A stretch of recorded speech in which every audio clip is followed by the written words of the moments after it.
Hey guys, welcome to Everyone's a Lawyer!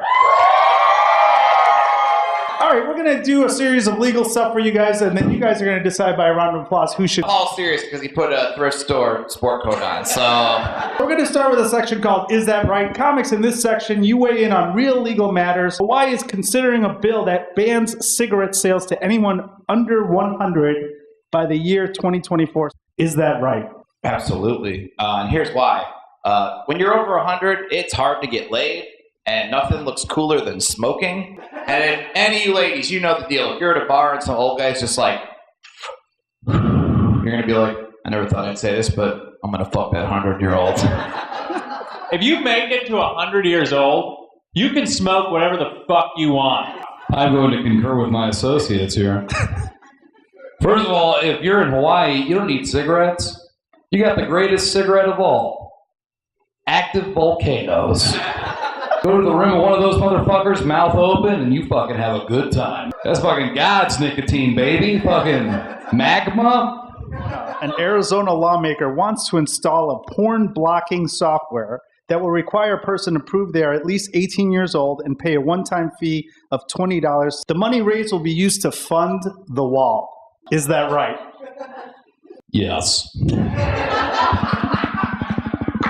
I'm not some big city attorney. I'm a simple man from a simple land called America.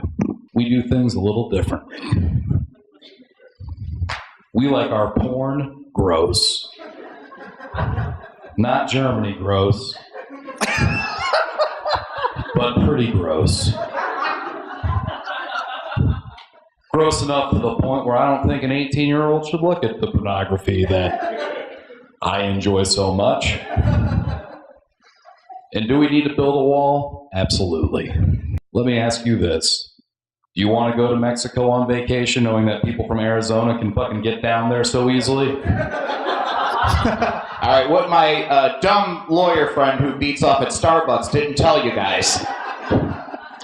Guys, they are so concerned that the person watching porn is over 18, but no one cares if the person making porn is over 18. Barely legal is a genre, okay? I got a feeling a lot of them aren't even barely.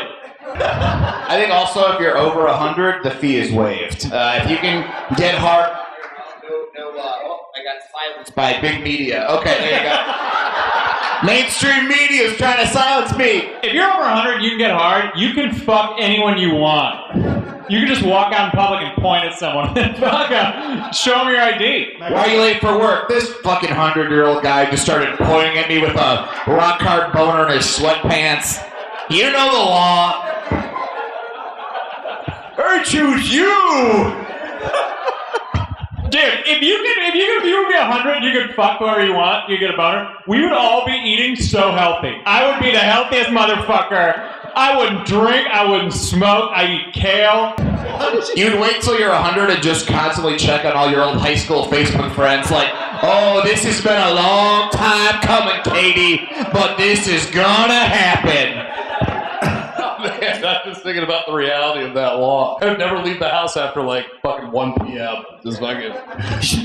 It's like The Purge, but with Skechers that had Velcro on them. Well, here's the thing. It would be the opposite, because the only safe time to go out would be after, like, 8 p.m. We'd all stay inside. Then you'd run your errands in the dark at night. Unless some 100-year-old, some frisky 100-year-old popped out of the bush at Ralph's. You! What time are you going to come over? 3:30? You're out of your mind. I'll see you at 4. You hear the scraping of a walker with the tennis balls. Oh, shit. It's like a zombie show, but with old people. A man sued his parents for giving birth to him without his consent. First of all, Paul, you're not allowed to call him a man yet. He hasn't decided his gender. So you're canceled right now for that. Also, like that, yeah, that's one of those things where someone's like, I wish I was never born. This is going to really put that to the test. I fucking cleaned my parents out, dude. When I was growing up, a bucolic little time called the 90s, if you were dissatisfied with your parents, you made like Eric and Lyle Menendez and you murdered them with a hammer in their sleep. You're just going to leave Eric out of the equation? He goes all Lyle? We all know Lyle was the brains of the operation. For all those millennials, it's the Menendez brothers. You can Google it later. Imagine two really cool dudes on Instagram who murdered their parents. In Florida, a woman ordered 2 Papa John's pizzas and had them delivered to a neighbor's house. When the driver went to the door to deliver the pizzas, she popped out of some bushes and stole his 2006 Ford Taurus. This is a true story. You guys all defend her actions. Who wants to go first? I'll take this because this is my Aunt Bertha. Things are a little different down in Florida. Stealing a car down there is no more maniacal than your average lighting someone's lawn on fire in Illinois. And we don't know why she needed that car. Perhaps she needed it to go buy food for homeless people. Perhaps she needed it to go road trip to where Fish was playing in Valdosta, Georgia. Perhaps she mixed medications like so many of us have done before and accidentally thought that she was in real life Grand Theft Auto. We've all done that. First of all, Paul, what year was that Ford Taurus? 2006. Okay, 2006. That's like 1,000 years ago, all right? 2006, if I go on eBay right now, let me check this real quick. 2006, Ford Taurus, $10. Okay.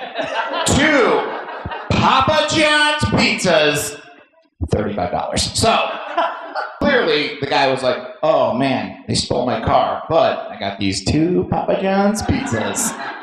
Empire actor Jussie Smollett allegedly paid 2 brothers to stage what appeared to be a racially motivated assault against him, defend his actions in court. We've all fucked up, right? We've all told little white lies, you know what I mean? Wink, wink. Here's the deal. Jussie was just trying to get Subway sandwiches some sweet, sweet, sweet publicity, okay? And we thought everybody would be like, oh, that's terrible. But in spite of it all, he still was like, you know what? I'm going to get a foot-long meatball. We thought that was really going to work because Subway stocks are down. Jared, it's still a problem. So Jussie goes, you know what? Let's get that pedophile. Let's cleanse the pedophile palate. I got this. He had a noose laying around from an old movie, and he said, problem solved. Was it toasted? You'll have to find out for our next fake hate crime. Thanks, everybody. The only mistake, you know, these gentlemen that allegedly attacked Jussie, right? They yelled, "What's Empire N-word?" Right? They said it, and they said, "Oh, the Empire F-word." The only mistake my client made was forgetting to tell his attackers to also say the time that the show airs. Joe, before you start, we're going to change it up for you since you're the champion. R. Kelly was charged with 10 counts of criminal sex abuse involving underage girls. R. Kelly is your client. Defend him. Who's not 100 years old, by the way. Defending R. Kelly? Gladly. At the end of the day, what did my client really do? Have sex with a bunch of children? Yes.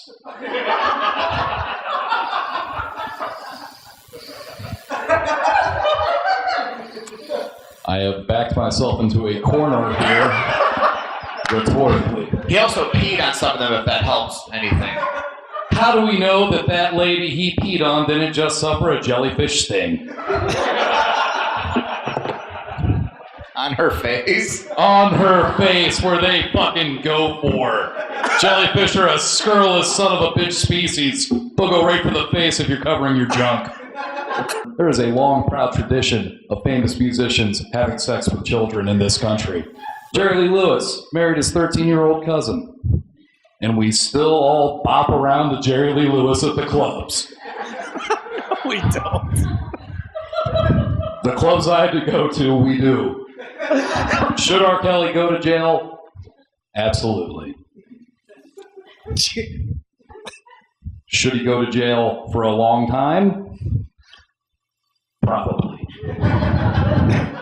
But I want you all to think long and hard about how excellent that Prince halftime show was at Super Bowl 2007.